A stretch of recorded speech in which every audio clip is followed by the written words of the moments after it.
Hello and welcome to episode 23 of Abbasid History Podcast, an audio platform to examine pre-modern Islamicate history and a global medieval past, and another instalment of a 12-part series entitled A Spring of Classical Arabic Poetry with Dr. Kevin Blankinship at Brigham Young University in Utah. Part 5, Abū Tammām, 807 to 850 Common Era, Life, Works and Legacy of an Anthologist.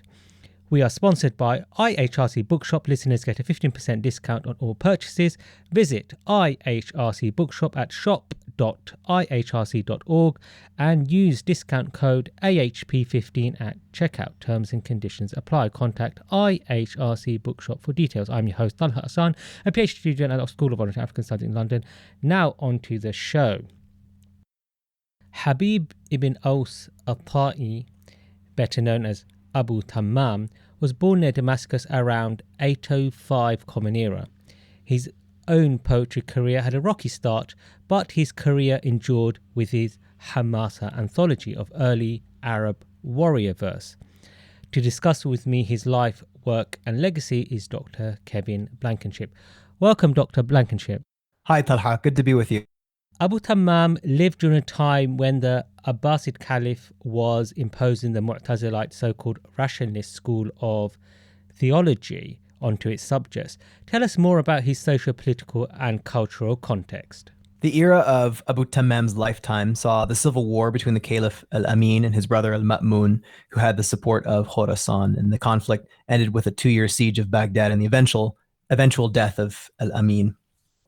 This came on the heels of previous internal struggles between Harun al-Rashid and the Barmakids, but there were also troubles from beyond the Abbasid realm, most especially from the Byzantine Empire. The Caliph al-Mahdi fought the Byzantines, and his sons continued that policy until the Empress Irene pushed for peace. And after several years of peace, Nikephoros I, the Byzantine emperor, broke the treaty, then fended off multiple incursions during the first decade of the 9th century. The Caliph al-Mu'tasim came to power in 833 Common Era, and he adopted a policy of strengthening the military with Turkish mercenaries, and he restarted these conflicts with the Byzantines after a relatively quiet period. And Mu'tasim's campaigns were generally successful, including the sack of Amorium in 838 Common Era, which will come into play later in this episode, although his attempt to seize Constantinople failed when his fleet was destroyed by a storm. And the Byzantines responded in kind by sacking Damietta in Egypt, and al-Mutawakkil, the Caliph, responded by sending his troops into Anatolia again. So this back and forth was an important backdrop to the life and times of Abū Tammām. There was also an explosion of literacy during this time, due partly to the use of paper, which was cheaper than parchment and papyrus. Harun al-Rashid had earlier adopted it for official use in state business. And with this, new professions appeared like scribes, booksellers, and even professional book transmitters. This so-called writerly culture has been discussed by Shaukat Turawa in his book on Ibn Abi Tahir Tayfur, and most recently by Beatrice Grundler in her monograph on The Arabic Book. That's the title of the book itself. In fact, there were some downsides to the stiff competition of such an open market. Professor Grundler has a great article called Aspects of Craft in the Arabic Book Revolution, in which she discusses how enterprising stationers would basically steal the contents, an author's compositions, and make them into their own physical copies, which they would then sell. The idea here is that during this time, content and physical form were no longer necessarily the same thing in terms of copyright or intellectual property protection. So if you could get your hands on an author's content, you could then create sort of your own copies of books and then sell them to the highest bidders. All of this bookish culture and writerly culture had an impact on the more of people like that of Abū Tammām, and on the growing incentive to preserve poetry and other writings in anthologies, which of course Abū Tammām himself did. Abū Tammām was born to Christian parents. His father sold wine as a living. He also traveled widely from Egypt and to modern-day Afghanistan. What do we know about Abū Tammám's life? He was born in Jasim between Damascus and Tiberias and spent his youth in Al-Fustat as a water carrier in the Friday Mosque. He was, according to the official account, descended from Ta'i, although sources allege a Christian patronym Habib ibn Tadus, Thaddeus, and he was often mocked for allegedly forging an Arab tribal lineage for himself. Early in his career, he wrote praise poems to local notables in Egypt, Syria, and the broader Mesopotamian region. Some of these local notables included figures like Ayyash ibn Lahia, who was in charge of poll tax collection and the police in Egypt. Another was Muhammad ibn Ibrahim al-Rafiqi, the governor of Damascus, and Malik ibn Tawq al-Taghlibi, governor of Western Mesopotamia, with whom Abū Tammām formed a lifelong relationship, a friendship. He dedicated several praise poems to him. During this period, Abū Tammām may have also encountered in Hims, in modern-day Syria, al-Buhturi, who later became his disciple and, at least among later critics, his rival for primacy among the so-called Golden Age poets. Al-Buhturi was a member, if we take the account of Abū Tammām being descended from the Tayyi tribe, Al-Buhturi would have been his fellow clansman. And there's a story that helps me remember this about a later poet, Al-Mutanabbi, on his way from Baghdad when he was waylaid by Dabba al-Asadi, a man whom Al-Mutanabbi had insulted in verse. Dabba, according to the story, along with his uncle Fatih al-Asadi, managed to intercept Al-Mutanabbi, his son Muhassad, and his servant. And according to the tale, Al-Mutanabbi was carrying heavily annotated copies of Diwans by At-Tayyi'ain, the two Tayyis, referring to Abū Tammām and Al-Buhturi, the latter being a member of the Buhtur, a branch of the Tayyi tribe. This story is supposed to illustrate the impact the two earlier poets had on Al-Mutanabbi as a poet, and to show Al-Mutanabbi's devotion to his art unto the very last, which calls to mind the supposed death of Al-Jarhid after he was crushed beneath a pile of his own books. In any case, Abū Tammām made his name after he wrote a praise poem to the Caliph Al-Ma'mun on his return from a campaign against the Byzantines in 827 Common Era. But it was ultimately Abū Tammám's relationship with another caliph, Al-Mu'tasim, already mentioned, that yielded the poems that literary history remembers best. And they include the Qasida on the conquest of, or the sack of Amorium, from which I will read excerpts at the end of the episode. Abū Tammām also traveled to the courts of provincial governors, especially the governor of Armenia, Khalid ibn Yazid al-Shaybani, who had interceded on his behalf on the occasion of a feud with Ibn Abi Du'ad. And the cause of this was supposedly Abū Tammám's praise of the northern Arabs with whom he associated himself and denigrating the southern Arabs from among whom his patron had come. He has several apologetic poems as well as Khalid's intercession were required before the poet was reinstated in his patron's favor. And then after the death of Al-Mu'tasim, whom Abū Tammām mourned in an elegy, and after the accession of Al-Wathiq, the poet settled as postmaster in Mosul, where he died a year later in 845 Common Era. I personally can think of worse ways to spend one's retirement after a long career praising patrons than delivering the mail in relative peace and quiet.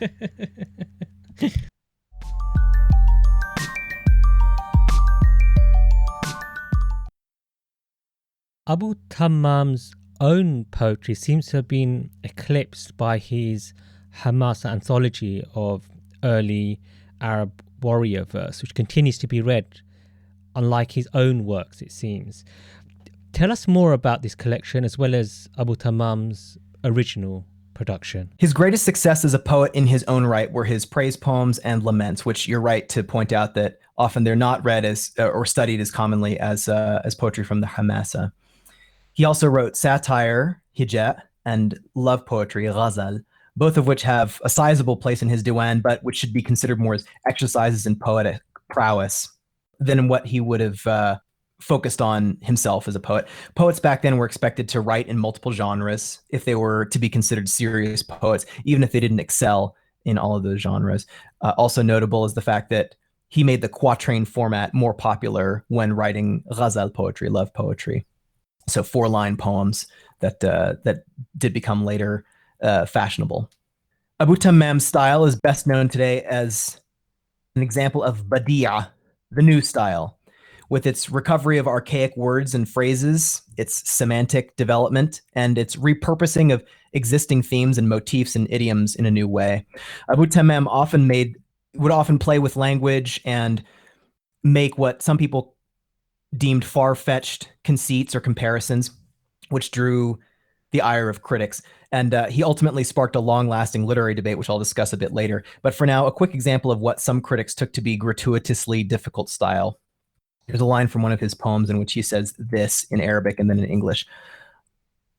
ليالينا بالرقمتين وأهلها سقى العهد منك العهد والعهد والعهد. So in English, and I won't translate the word ahd just yet because that's sort of the linchpin of what this is supposed to mean. During our night spent at Raqmatain with her kin, the ahd from you watered the ahd, as did the ahd, and also the ahd. So according to glosses, including by Al-Khatib At-Tabrizi, one of the several commentaries on Abū Tammām's Diwan, the word ahd means four different things here. The first instance of the word ahd could either mean tears or continuous rains. The second could mean the campground itself or gathering of people. The third, an oath or a vow. And then the fourth is another kind of rain that waters earth that's already been rained on. So to go back to the English translation, again, the word ahd appears four times. The tears from you, or maybe continuous rains, although that doesn't make as much sense. I like tears better. Tears from you watered the campground, or tears from you watered our gathering, as did the oath, the vow, and also another rain that waters the earth that's already been rained on. So see how this is an example of jinas, or root play, paranomasia, or punning. This is one of many things that Abū Tammām did in his lines, in which for some people was just gratuitous and didn't contribute anything to poetic style. Talha, you mentioned the Hamasa, the book of valor or zeal, which contains 10 books of poems or subsections of poems with 884 poems in total. Many are parts of longer poems that he quotes, and they include satires, love poems, dirges, epic poems, and they're classified by subject. Some of which are surprising, like travel and drowsiness, sayr wa nu'as, blaming women, madhammat an-nisa, which is the last one, the last section. Supposedly the Hamasa was written on a trip, or after a trip, to the court of Abdullah ibn Tahir in Nishapur, who the trip, initially Abū Tammām went to his court to get a reward from him, but he didn't give Abū Tammām as much as he wanted, I guess, and the cold climate, along with this scanty reward, prompted Abū Tammām to return to Syria. And on his way back to Syria, he was snowbound in the mountains near Hamadan, and Abū Tammām supposedly there composed his famous anthology, the Hamasa, using the library of his friend Abu al-Wafa ibn Salama. Thanks to Abū Tammām, the Hamasa anthology became a genre in its own right, if we can call it a genre. A later anthology by the same name was compiled by the poet al-Buhturi, and the term has been used in modern times to mean heroic epic by association. There are many other Hamasat, which we still have today, such as the Hamasat al-Dhurafa by Abd al-Kani al-Zawzani, al-Hamasa al-Basriya by Sadr al-Din al-Basri, and al-Hamasa al-Maghribiya by Abu al-Abbas al-Jurawi, which, as I said, all of which survive today.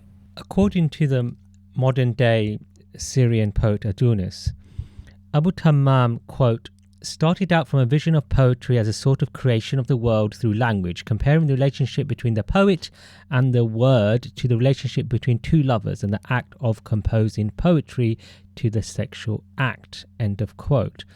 What has been Abū Tammám's lasting impact and legacy, and where should listeners turn to next to learn more about his life and works? I love that quote from Adunis. It sums up the attitude of many people about badi' poets who play with language and sort of create their own world within language, which again has its supporters and detractors. And there was a debate, in fact, among Abbasids between the ancients, al-Qudama, referring to especially pre-Islamic poets, and the moderns, al-Muhdathun, meaning more recent and especially Abbasid era poets. There was a controversy between two rival poets who represented for critics at this time. the two sides of this debate. Al-Buhturi, according to these critics, remained closer to the tradition. Those proclaiming the superiority of Al-Buhturi were supporters of the ancients, whereas adherents of the moderns rallied to the defense of Abū Tammām. Those supporting Al-Buhturi and the ancients tended to champion Arab superiority generally, including the superiority of Arabic language and poetry, and these tended to be anti-Shu'ubiyya partisans, while the partisans of Abū Tammām often appreciated non-Arab traditions like Persian and Greek, and were therefore more comfortable with innovation and expansion on the ancients, and these tended to be Shu'ubiyya partisans, meaning those who denied a privileged place to Arab culture and language vis-a-vis non-Arab culture. So as I said, Abū Tammām had his partisans, in particular people like Abu Bakr Asuli, who wrote Akhbar Abī Tammām, anecdotes or traditions about Abū Tammām. And he had his detractors like Al-Amidi, who wrote Al-Muwazana Bayna Shi'r Abī Tammām wal-Buhturi, balancing or weighing between the poetry of Abū Tammām and Al-Buhturi. And again, Al-Amidi was partial to Abū Tammām's rival and fellow clansman Al-Buhturi. Debates over Abū Tammām go to a more basic question that scholars, in fact, still argue over today, which is, what is the function of poetry? It's probably never going to be decided, but to sum up the debate, is it a linguistic record, poetry, or an aesthetic experience, or some combination of both? This is a point that Beatrice Grundler makes in her Encyclopedia of Islam 3 entry on Abū Tammām.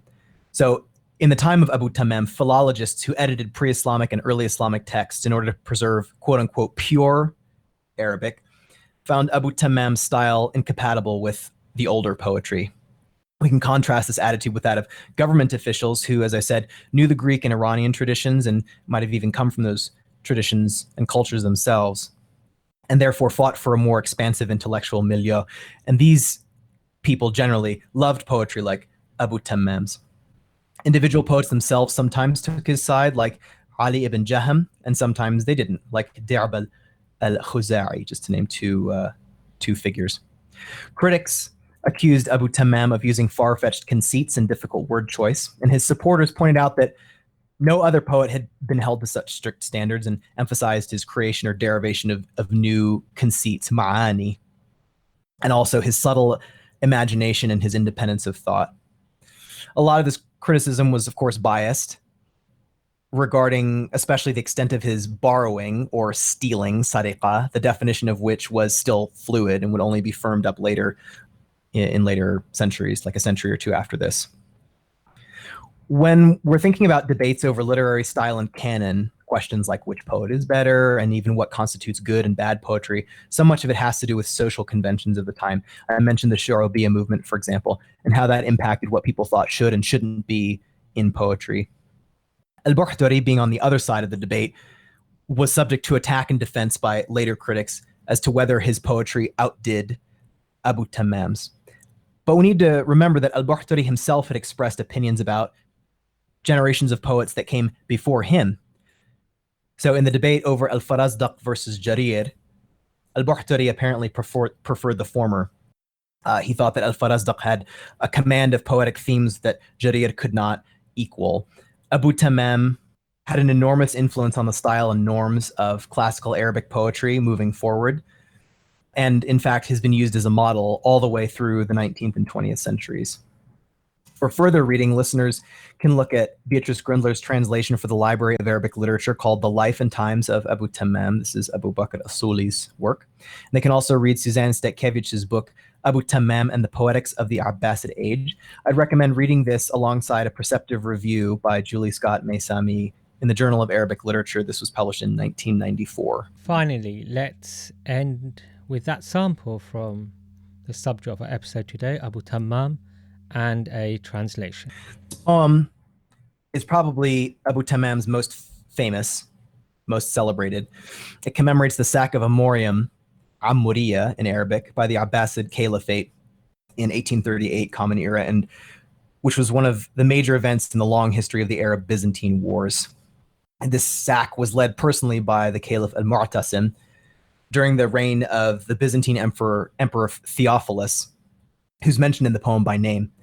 This poem is still memorized by Arab school children in the Middle East. In fact, the Moroccan scholar Abdel Fattah Kilito mentions in his 2018 book, Disappearing Ink, بحبر خفي, that he spent a lifetime memorizing poems like the conquest, like the sack of Amuriya poetry, but all that remains are individual verses here and there. So for anyone out there striving to memorize texts of any stripe, let alone something as difficult as Arabic poetry, do not despair if all of it doesn't stick in your mind at last. Even such a luminary as Abdul Fattah Kilito admits to this frustration. So what I have today are sections from this poem. It's very long. It's over 70 verses. I'll read the first two in Arabic. And for those of you who have memorized this poem, you can probably quote these from memory with me in Arabic, the first two lines. And then I'll read selections from the translation by Suzanne Stetkevich. So the Arabic goes, السيف أصدق أنباء من الكتب في حده الحد بين الجد واللعب بيض صفائه لا سود الصحائف في متونهن جلاء الشك والريب. The sword is more truthful than the book. Its cutting edge splits earnestness from sport. The white of the blade, not the black on the page. Broadsides clarify uncertainty and doubt. Knowledge lies in the bright spears gleaming between two armies, not in the 7 gleaming stars. Where's their report now? Where are the stars? Where the elaborate contrivances they forged? Lies, false talk, which, if you consider them, are neither trees for bows nor trees for balm. Conquest of conquests, that's beyond what poet's verse could tell or orator's unbound prose. A conquest for which the sky opened its gates and the earth came bedecked in new attire. Battle day of Amuriya! Hopes went out from you, yielding milk, abundant, honeyed. You left the fortune of the Benul Islam ascendant, and in decline, the fortune of idolaters and their abode. In her they had a mother, for whose ransom they'd have given every dam among them, and every sire. So refractory that Khusro failed to tame her, and the advances of Abu Karib she blocked. She was a virgin, whom fate's hand did not deflower, and to whom time's ambition couldn't aspire. From the age of Alexander or before, night's forelocks had gone gray, but she had not grown old. How many a heroic horseman lay between her walls, his forelocks red with hot, flowing blood, his hair henna'd by the way of the sword, blood his henna, not by the way of religion and Islam. Commander of the faithful, you abandoned her to the fire on a day when wood and stone succumbed. You left in her a black night bright as noon, for in her midst a dawn of flame dispelled it, until it seemed like the robes of night refused their color, as if the sun had never set. Theophilus turned his back, tongue bridled by the Khatti spear, while below his innards were in an uproar. To his intimate companions he issued death, and spurred on flight, the fleetest of his steeds. Safeguarding himself in the heights, he surveyed the field, nimble with fear, not spry from joy. If he fled the heat of war like an ostrich fleeing fire, it's because you fed its flames with fuel aplenty. The lives of 90,000, fierce as Mount Shaddah's lions, were ripe for the plucking, before the ripening of figs and grapes. How many a bitter soul became sweet when their souls were plucked from them? It wouldn't smell so sweet even if it were drenched in musk. How many a rage-filled warrior did the blades bring back, his contentment quickened by their perishing, his anger dead? O Caliph of God, for your striving for the root of religion, honor, and Islam, may God reward you. You've beheld the greater ease and have perceived that it cannot be had but by the bridge of toil. If among fate's vagaries there's any tie of kinship or unsevered bond, then the closest lineage connects the days of Badr to your victorious days. They have left the Benul Asfar with jaundiced faces, while the Arabs' faces are burnished with triumph. Again, Dr. Blankinship, thank you. Thank you, Talha.